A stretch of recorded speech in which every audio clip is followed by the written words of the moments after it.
dia udah kena pinjol 1, 2, 3, 4 gitu kan. Kadang kan tutup ini tutup ini tutup sampai ke 20. Di kepalanya dia kan cuma pinjol ke 21 mana lagi ya gitu. Iya kan? Nah, daripada begitu mending datang ke Quran. Pertama sholat taubat dulu. Sholat taubat, akui kesalahan, gitu kan, pasti ada kesalahan diri kita, gitu kan. Kabar baiknya adalah solusinya dekat, nggak mesti ke pinjol 21. Akhirnya saya kan minus 21 miliar gitu ya. Akhirnya setiap debt collector datang itu saya buka Quran. Ya Allah, kalau seandainya engkau izinkan si ibu itu, gitu kan, selesai persoalannya, aku juga mau ya Allah. Gitu kan, ini debt collector datang depan saya. Ya, jadi Garpu Tala ini adalah kita menggetarkan hati dengan Al-Quran. Bismillahirrahmanirrahim. Assalamualaikum warahmatullahi wabarakatuh. Bagi teman-teman yang belum subscribe dan baru saja menemukan channel ini, silahkan subscribe. Insya Allah Anda akan mendapatkan materi-materi yang terbaik dari channel ini.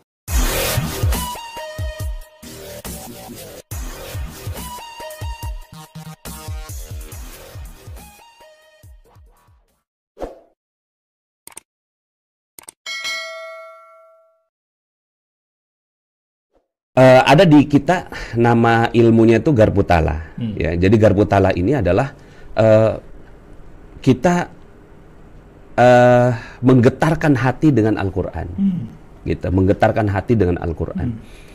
Jadi, apa yang digetarkan? Hati ya? Iya, jadi kan tubuh kita ini penuh dengan energi-energi. Energi-energi yang nggak positif, gitu ya, bercampur. Ada yang positif, ada yang nggak positif. Ketika kita misalnya ditagih sama debt collector, pasti kan ada energi-energi itu, takut, cemas, gelisah, khawatir. Betul. Dan itu energi-energi nggak bagus, gitu. Nah, itu harus kita netralisir. Dengan? Ya, nah, netralisirnya dengan apa? Tentunya dengan berzikir kepada Allah Subhanahu wa Ta'ala. Tapi ada zikir yang kita minta waktu itu. Jadi waktu itu ada ceritanya tentang seorang yang mau bunuh diri. Waktu itu ada orang yang mau bunuh diri, terus kemudian dia WA saya gitu. Waktu itu zamannya BBM, Pak Nas saya mau bunuh diri gitu kan. Ya, kok mau bunuh diri? Izin saya dulu gitu. Karena di depannya udah ada racun gitu.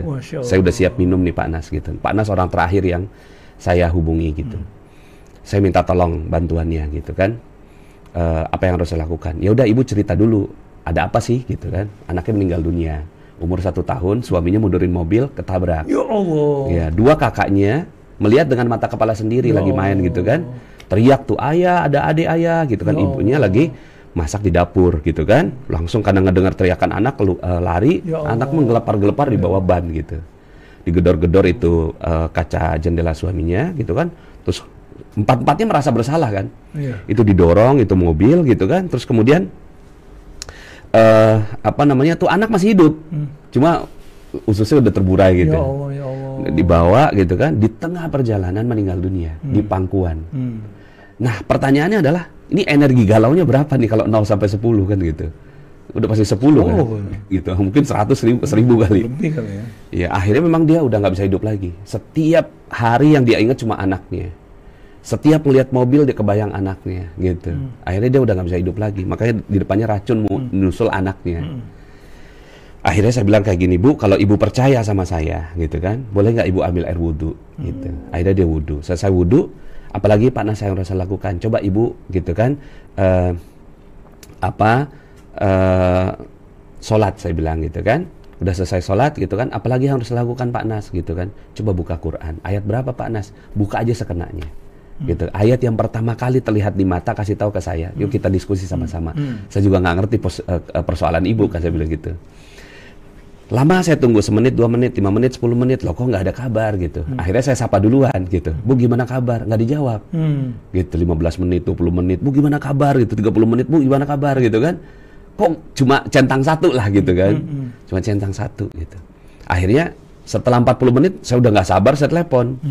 Bu, gimana kabar? Ternyata diangkat sama dia. Dia bilang gini, Alhamdulillah gitu. Wow keren gitu. Jadi ada satu ilmu di kita namanya wow keren. Wow keren, makasih Pak Nas gitu kan. Nah, tadi ibu mau bunuh diri gitu kan.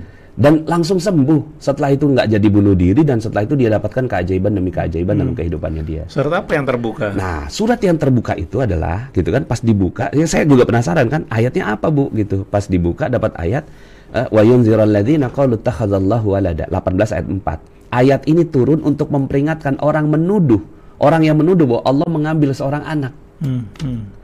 Gitu. Sebenarnya ayat ini bukan untuk dia. Ayat ini tuh untuk orang yang mengambil Nabi Isa sebagai anak gitu, anak Tuhan gitu. Tapi emang susunannya tuh kan Al-Quran tuh punya banyak sekali rahasia di baliknya gitu. Ini pas banget dengan kejadiannya dia. Emang di kepalanya dia tuduh Allah, kenapa kau ambil anakku?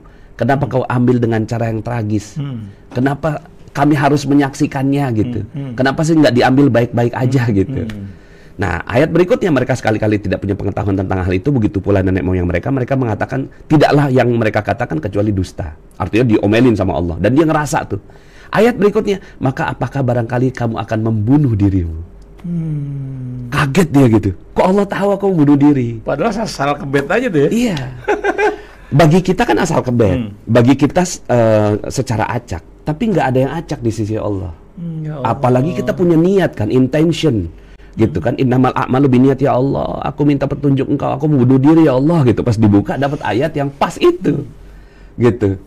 Apakah kamu akan membunuh dirimu? Nah, ayat berikutnya jadi obat. Maka itulah Al-Qur'an sebagai syifa. Gitu ya. Ayat berikutnya adalah gitu ya, bunyinya, tidak adalah yang ada di muka bumi ini kecuali hanya perhiasan saja untuk menguji siapa yang di antara mereka yang terbaik perbuatannya. Akhirnya ayat itulah yang menjadi obat bagi dia, diwiridkan sama dia, dibaca berulang-ulang. Nah, ini namanya wirid khusus gitu. Wirid khusus yang menggetarkan jiwanya yang tadinya penuh dengan energi nggak bagus, Feeling guilty ya. ya feeling guilty dan seterusnya. Ini saya tanya sama psikolog, gitu kan. Ini persoalan kayak gini, 30 tahun aja belum tentu sembuh katanya kalau pakai ilmu psikologi. Iya. Kenapa? Karena empat-empatnya ini core family gitu. Bapak, ibu, anak, empat-empatnya mereka ngalamin semua. Satu sadar, tiga itu. Yang bawa mobil ini siapa itu? Bapaknya mundurin mobil di Solo itu kejadian. Ya Allah. Nah, setelah itu saya kayak dapat pencerahan gitu. Subhanallah gitu kan. Akhirnya saya kan minus 21 miliar gitu ya. Akhirnya setiap debt collector datang itu saya buka Quran. Ya Allah, kalau seandainya engkau izinkan si ibu itu gitu kan, selesai persoalannya. Aku juga mau ya Allah. Gitu kan, ini debt collector datang depan saya ya Allah gitu kan. Ya. Sebentar ya Mas, saya ke belakang dulu gitu kan. Ya, ngapain kamu mau kabur ya? Enggak, sebentar aja gitu kan. Ke belakang tuh saya buka Quran. Ya Allah, depan ada debt collector, bantu aku ya Allah.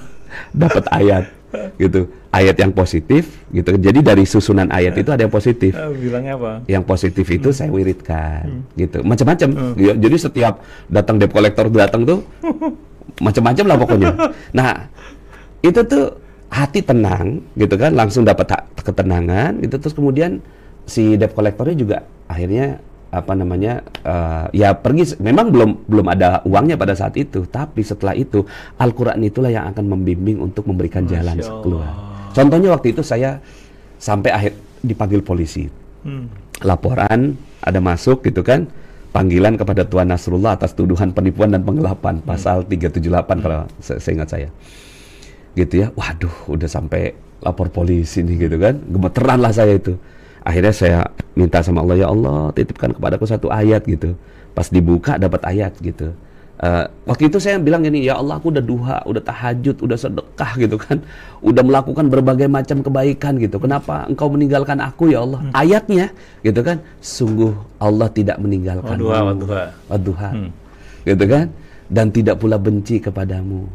Sungguh akhir dari ini adalah kebaikan gitu kan, dan sungguh Allah akan memberikan kira-kira solusi kepadamu sampai hatimu menjadi puas gitu. Saya wiridkan itu ayat.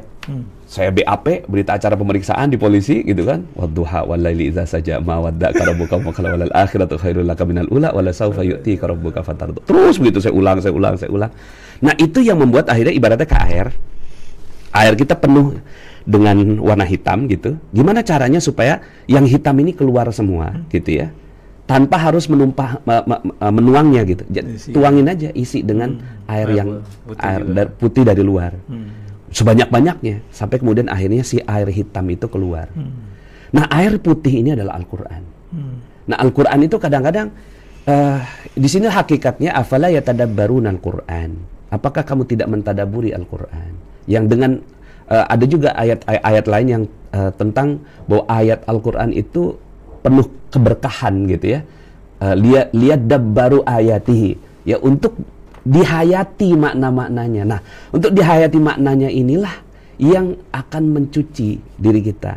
Jadi kalau misalnya nih ada orang yang dia udah kena pinjol 1, 2, 3, 4 gitu kan, kadang-kadang tutup sampai ke 20, di kepalanya dia kan cuma pinjol kedua 1 mana lagi ya gitu.